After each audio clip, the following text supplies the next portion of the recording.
Ipoteka krediti bo'yicha foiz stavkalari pasaytirildi. Ipotekani qayta moliyalashtirish kompaniyasining hamkor banklari tomonidan ajratiladigan ipoteka kreditining foiz stavkasi 21,5% dan 19,5% ga tushirildi. Uning foiz stavkasi Markaziy bank asosiy stavkasi 13,5 hamda 6% miqdorida hisoblanadi. Ipoteka kreditlari birlamchi bozordan uy-joy sotib olish uchun 20 yilgacha rasmiy daromadga ega bo'lganlarga taqdim etiladi.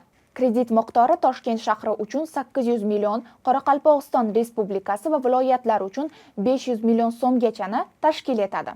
Ipotekani qayta moliyalashtirish kompaniyasining hamkor banklari qatorida Hamkorbank, Infinbank, Orient Finans Bank va yana 7 ta bank bor. Eslatib o'tamiz, joriy yilning 3-mart kuni ipoteka kreditlari uchun subsidiya olishga arizalar qabuli boshlandi. Arizalarni Davlat xizmatlari markazlari va yagona portal orqali topshirish mumkin.